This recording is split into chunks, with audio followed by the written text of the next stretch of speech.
Hello, my name is Clarence Mayott. I am an application engineer with Linear Technology. I currently support high-speed ADCs. Today we will be discussing the LTC2261 high-speed data converter and some of the features that help simplify design and reduce digital feedback. The LTC2261 is a 14-bit 125 megasample per second ADC that consumes only 127 milliwatts of power from a 1.8 volt supply. It is a low power operation, improves thermal performance in compact enclosures and when using multiple ADCs. The low power consumption also improves battery life in portable applications. Let's take a look at the typical performance of the LTC2261. This is an FFT of the 14-bit LTC2261 sampling a 70 MHz sine wave at 125 megasamples per second. Our demo system measures a signal-to-noise ratio of 73.2 dB. We can see that the SFDR is better than 90 dB. This shows the excellent AC performance of the LTC2261 while using 1/3 the power of a comparable ADC. In addition to good analog performance and low power consumption of the LTC2261, it also has some unique digital output modes. The LTC2261 can be configured in 3 different digital output modes. The first, full rate CMOS, uses the lowest amount of power and uses all 14 data lines. The second, DDR CMOS, uses 7 data lines by transmitting 2 bits of data on both the rising and falling edge of the clock. The third, DDR LVDS, also transmits on both the rising and falling edge on the clock and uses 14 data lines, but differentially, which gives some immunity to digital feedback and digital noise. Now I would like to show how digital feedback can manifest itself in the noise floor of an ADC. Here is a magnified screenshot that shows the noise floor of the LTC2261.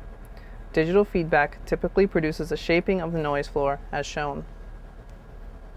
In this case, the digital feedback causes peaks in the noise floor of about 3 dB. The layout of the LTC2261 demo board was optimized to minimize digital feedback, but still some is unavoidable. In applications where poor layout is used, these peaks can be up to 20 dB.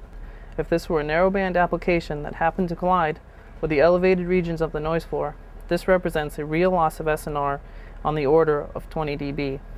While good layout can help reduce the effects of digital feedback, it may not be enough to eliminate the problem. The LTC2261 helps reduce digital feedback by providing a new proprietary mode to help mitigate it, called alternate bit polarity mode. Let's take a look at an example where digital feedback is likely to occur. In this example, we have a signal that is exercising a few codes around mid-scale.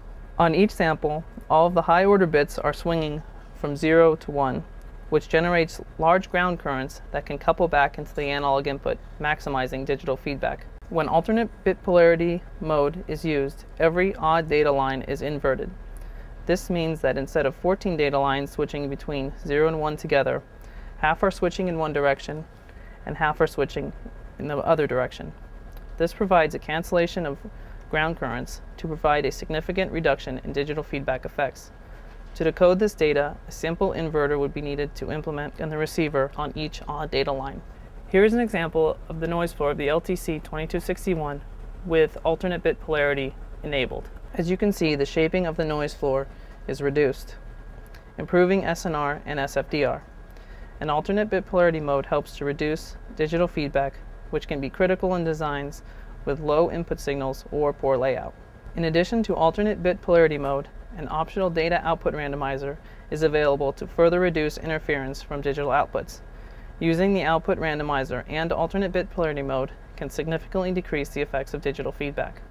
The LTC2261 is part of a family of ADCs from 12 to 14 bits with sample rates from 25 to 150 megasamples per second, which consume 30 to 160 milliwatts of power at higher sample rates. For more information on this product line, please visit us at www.linear.com.